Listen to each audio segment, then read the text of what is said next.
dare great things for Christ.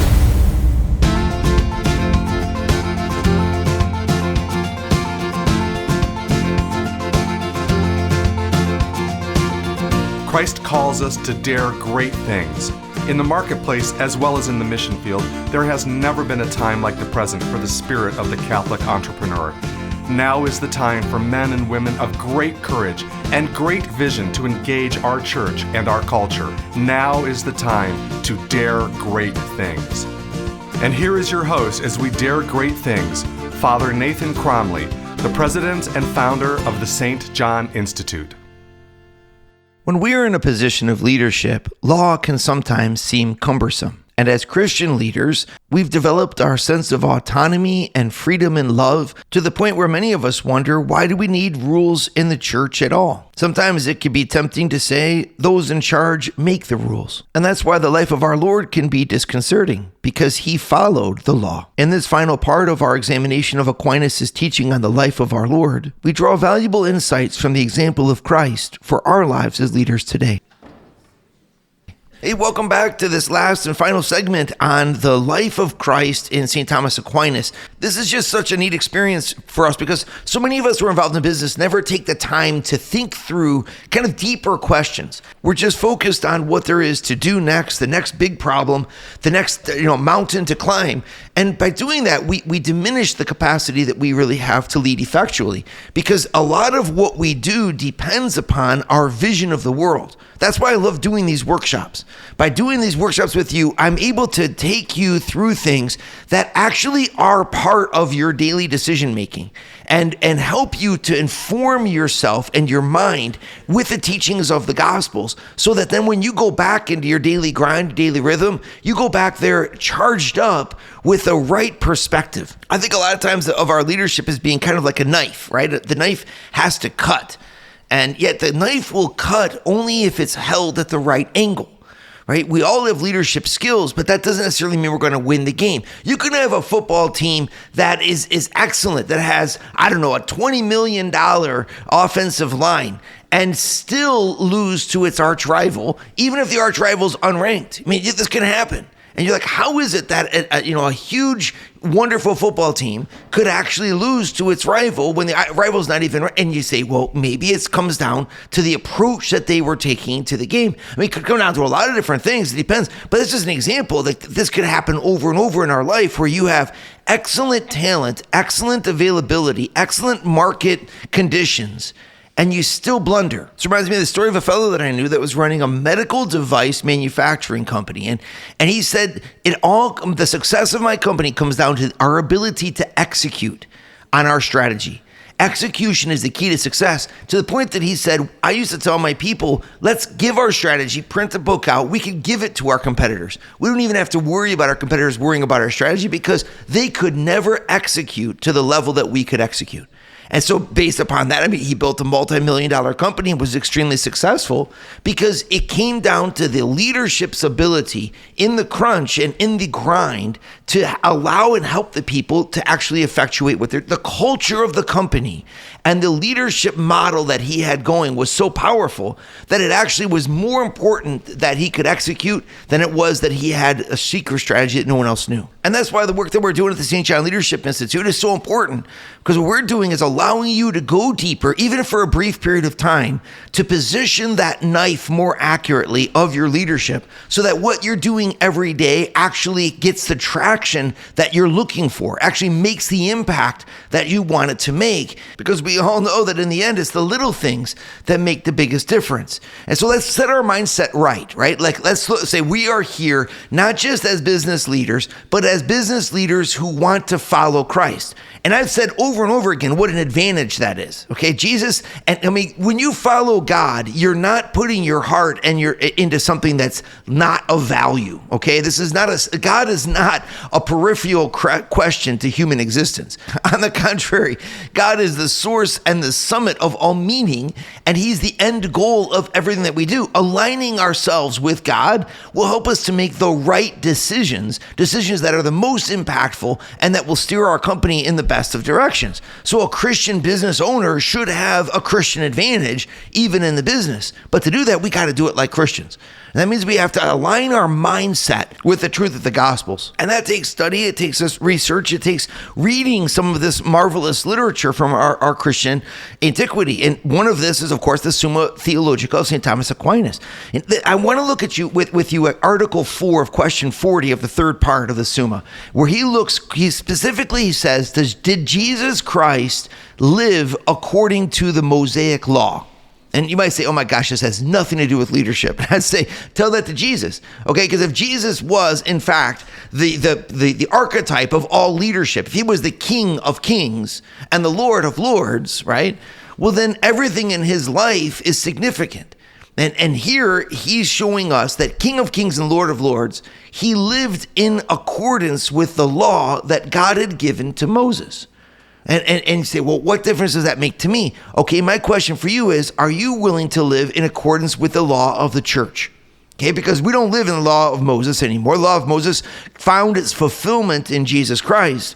And so Christ, of course, is our rule of life, and he's the one we focus on, and he's the example that we serve. Okay, well then Christ instituted a church, and the church has enunciated 6 laws for us to live by. Are you living by them? Most of you don't even know that the church has given us 6 laws, okay? And so you say, what in the world is he talking about? I'm going to talk about those 6. I'll enunciate them for you. But my first point I want to get us to is, are you ready to live by any law when it comes to religion, period? Because there's a lot of people out there who are great people, and they love God in their heart, but they have a hard time with organized religion. And they say, actually, that could even be the antithesis of my freedom. Right? Because we made ourselves who we are by engaging our identity and our deep fire, the inner fire within, towards a difficult objective. From starting a business to running a business to rising up a ladder, a career chain, to getting the skills and certifications that we needed to operate at the highest level, whatever that could be. We all have mountains that we've decided to climb. That's what's made you guys great. And that's why you're here today. But when you do that, you see there's kind of an unbridledness that's part and parcel of that mindset that's gotten you to the top.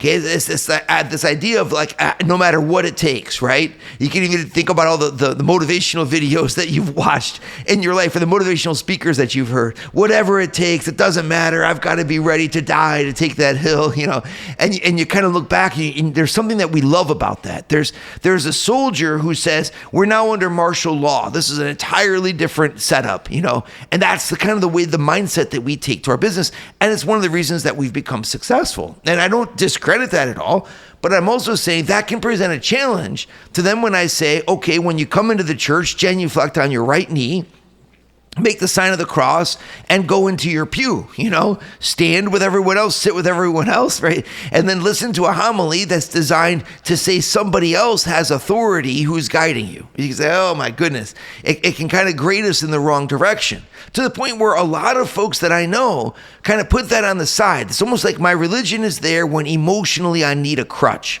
But when it comes to the practical things about my life, I listen to someone else. I have a business guru, not a business priest, okay? I kind of wish you'd have a business priest because you're not of the religion of the gurus, okay? So but isn't it funny how we do that? We separate the two, as if what I'm learning in the church doesn't have anything concretely to do with what I'm doing every single day. I was like, no, that's not true. And in fact, there's a challenge point here. What is the advantage that I'm going to gain by observing the laws of the church and the law that Christ lays down for me, and the participation that I have in the community of an organized religion? Is there any advantage? It can seem not. Psychologically, we can say no. On the contrary, what I need is to be the freedom to be able to drive forward, in unbridled fashion. And I'd say maybe not, because Jesus didn't do that. Even though Jesus could have, the freest man who ever lived, the greatest and most fiery leader possible, the man who himself said, I came to cast a fire upon the earth, came yoked to the law of Moses, a law that he was to consummate in his own flesh, and then in a sense, fulfill and give us in a new fashion by his law of love. And yet in a real way, he bound himself to that law. And are we to say that doesn't have anything to do with us? I say no. Actually, that's part of the Christian advantage. And that's part of what Aquinas teaches us. I can't wait to dive into this with you. Would you like to hear more from Father Nathan? Join the St. John Leadership Network and receive a 2-minute glance at the gospel every Sunday morning right to your phone. To learn more, go to www.stjohnleadershipnetwork.org/member and join for free today. All of us who are in leadership got here because we have an inner drive, an inner fire, and we've exerted our freedom based upon that fire towards a very high and lofty, difficult goal.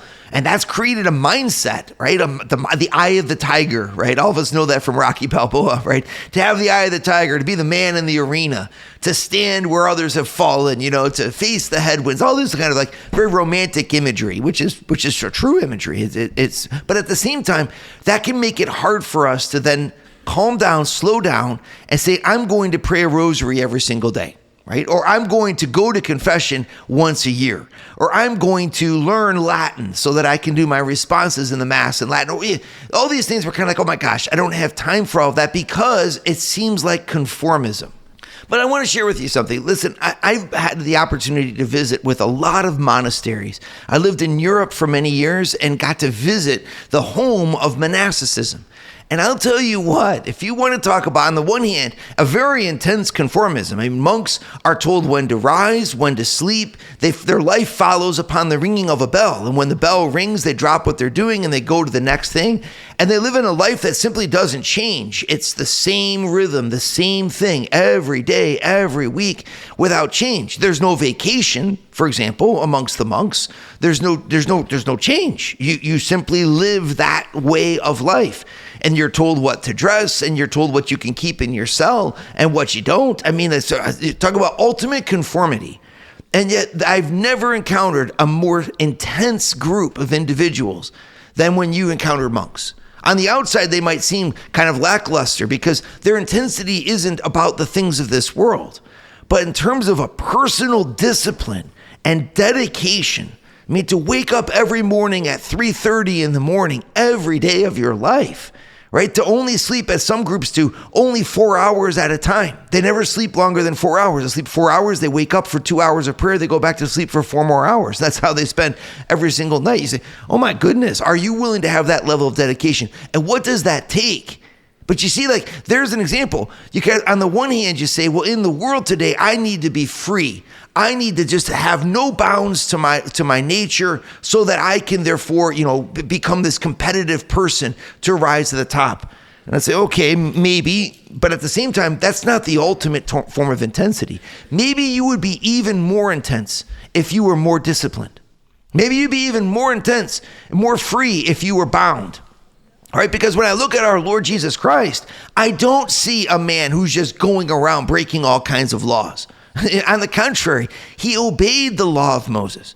Well, Aquinas takes a look for us here in the Summa, and he says, what about the times when it seems like he didn't? For example, when he healed the man on the Sabbath.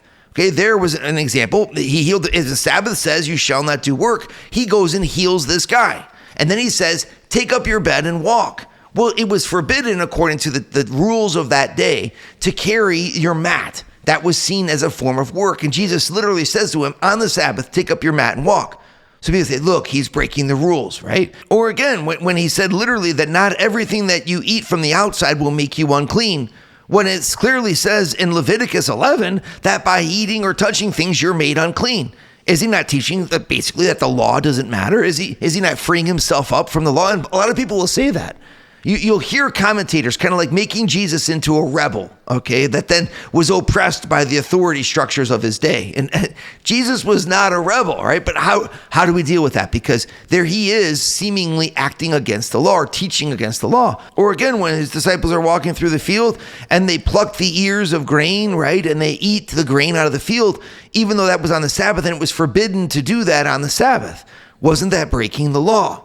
Right? And foundationally, beyond those examples, although those are good ones for your minds to ponder on, there's a more fundamental question, and that is it important for us as leaders to be bound to the rules, to laws, right? Or isn't it kind of antithetical? Does religion and its organization and the demands that it makes of us, does that crush something essential and beautiful in the human spirit?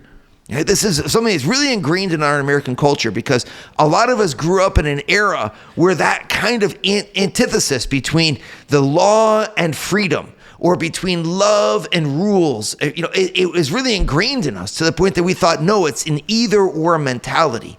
And so practically we take that into our practical life. And then we say, well, I'm in church, so I'll just be ineffectual and nice and sit there, and eventually you don't. That's the whole thing what I'm trying to say, is the moment that religion stops making an impact in your practical life, you're halfway out the door. And it won't be long before you don't even go into the church at all. You stop going to Mass for the Eucharist and you start just going for custom. And before you know it, your customs change. You go on Christmas and Easter only, the CEO, Catholics, Christmas and Easter only, CEO. and then after that, you just don't even go at all. And then before you know it, you don't even believe in God. And why? Because the force and the weight of your daily concerns is so heavy when you're engaged in the secular sphere that world will try to consume everything. There's always a to-do list. There's always a new thing to do. There's always another problem. And so if you don't find a way to anchor yourself where you say, my spirituality is what allows me to succeed in the secular sphere, right? If you can't say that, then be very careful because eventually your spirituality will be drowned out. Jesus even says this in the first Sunday's gospel of Advent in year C, when he literally says the daily anxieties of our life can cause our hearts to grow drowsy and stop living in faith. The daily anxieties. Or when he talks about the seed that falls upon the path and then thorns grow up and choke it off. And he's like, so it is in the same way that the daily concerns of our life and the busyness of our schedules can literally stop us from having the most essential aspect of who we are. And that's kind of what I'm saying here, that when our faith ought to make us more competitive, more driven, more intense, but we have to learn how to put our roots into it, right? And that's what Jesus wants us to do by showing us that in his own life, he was not here to break the law of Moses, the law of religion. He was a member of an organized religion, everybody. Not only did he found one, but he himself was a member of one, being a Jew. So what an incredible example he gives us, that the King of Kings and the Lord of Lords, the free man, Jesus Christ, would literally himself be bound by the law of Moses. What an example. And that's an example that we can take ourselves and try to understand and live as leaders, because we are also bound. Bound by what? Bound by the teaching and the rules of Jesus Christ and of his church. So let's get into that. Let's look precisely at what that means and how that's an advantage for us as well. Would you like to start your Thursday mornings with a scriptural leadership lesson? Join the St. John Leadership Network, where Father Nathan hosts a 30-minute call at 6:30 a.m. in all 4 U.S. time zones. To learn more, go to www.stjohnleadershipnetwork.org/member and join for free today. Trying to understand the value of law, and especially the law of God when it comes to us in our leadership, is not always an easy thing to do, especially when we look at Jesus in the Gospels and we see him apparently breaking the Sabbath and the Sabbath laws. I mean, it was Christ himself who said that man was not made for the Sabbath, but the Sabbath for man. And a lot of people interpret that then say, oh, well, you see, it's like we're not supposed to have all this structure around us. You can even find people who are more or less anti-Christian railing against the values of an organized religion at all, precisely on this motive, saying with organization, you've got laws and rules, and that's somehow antithetical to the religious spirit. But obviously, it's not true, because Jesus Christ is God himself. And when he was on the earth, he fulfilled and was bound to the Mosaic law. But then you say, well, how do you make sense of all these times where apparently he broke it? Well, let's look real carefully at this, because yes, I mean, he broke the man-made understanding of that Sabbath law, but foundationally, he did not break it. And here's why. You got in the first hand for when it says when Jesus healed on the Sabbath. Well, Jesus explains that, the Sabbath law is against human work, but not against divine work. God continues to work, and so does he. So his healing is a work of divinity, and it's a good thing for human beings to do. So the Sabbath, of course, wouldn't forbid that. And the same thing goes when he says, well, if any of you had an ass or an ox and it fell into a pit, wouldn't you draw him out on the Sabbath day? right? He's really saying that the works that help human bodies and human souls to get closer to God is something that is not forbidden on the Sabbath. So he's giving a new interpretation of the law, but he's not abrogating it. He's actually showing that the law itself is not an absolute, you see. It's a law in relationship to God and to a purpose that God has designed and deigned in the law. And he's teaching us how to read that, not as a burden that crushes us, but as something that actually liberates us. But notice, that does not mean he says there's no value in the law of Moses. No, in fact, he abides by it. But he does so by saying that law needs to be fulfilled according to the intention of the lawgiver. And Jesus, being God, has the authority to make that interpretation. We do not, but he does. And he interprets it with a much greater freedom than the scribes and the Pharisees of his day interpreted it. Same thing when it goes for the precepts of the Sabbath, because it says even the priests have to work on the Sabbath. So if they're doing work pertaining to the worship of God, well, so too can I heal on the Sabbath, because that also pertains to the praise and the worship of God. This is all what Thomas Aquinas does for us. He kind of helps us understand the narrow line here. That when Jesus taught, for example, about, it's not food from the outside that make a man unclean, but what comes from the inside. Well, he's not saying that the Mosaic ritual was wrong. He's simply saying that there's a difference between why God forbade the eating of pork, for example. And he said God forbade it because it was attached to idolatry at the time.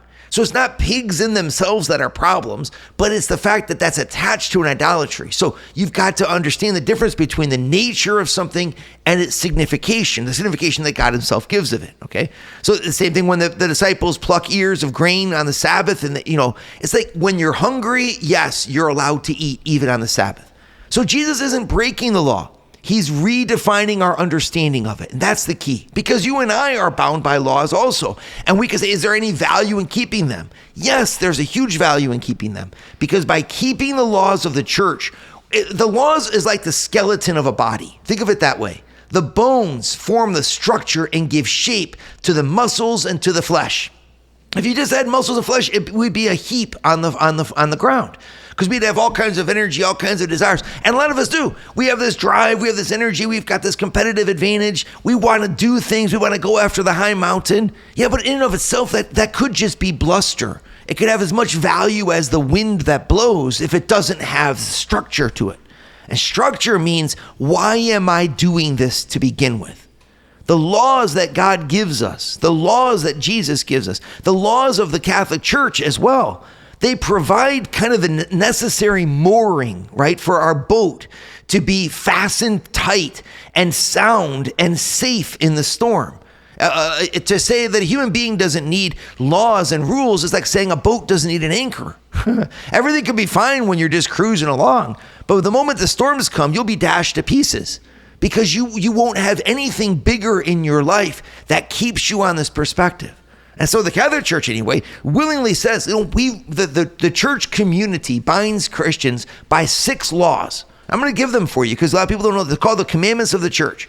And people say, well, where is this in the Bible? They have biblical bases, but the actual law itself, the church is like, no, we actually just made this up. I mean, it has a biblical basis, but we're going to say we have the ability as the authorities of the church to legislate on the following matters, because we know that this is important for every Christian to abide by. Number 1, confession once a year. Really important. I meet Catholics all the time. I haven't been in 5 years, 6 years. And then they say, well, I don't know what to confess, Father. And I say, well, how about that you didn't go to confession once a year?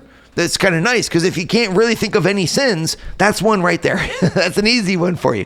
Confession once a year. You say, well, my gosh, really? I'm like, yeah, that's a commandment of the church. Because by going to confession once a year, you gain this practice of humility, of saying, I need once a year to recollect myself at a minimum and say, these are the bad things that I've done in the past year, right? Communion once a year. You can't live without the bread of life.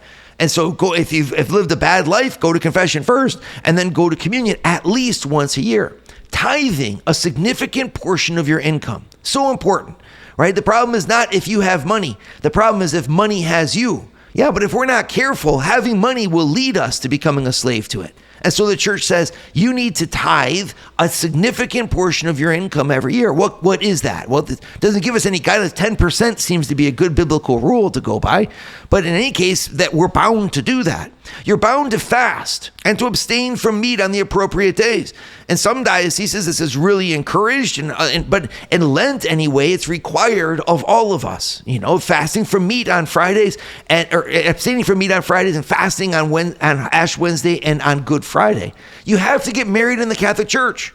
That's when it's really hard when people say, I'd like to get married at the zoo. Hey, look, we respect everybody's decisions on things, and some people don't know any better, but let's leave marriages at the zoo for the things that live at the zoo. The rest of us, we go to church because our marriage is sacred unto God, and we're proclaiming that. And the church says, no, you have to get married in the church, or at least according to the permissions of the bishop, who alone has the right to make any dispensations that he deems necessary, right?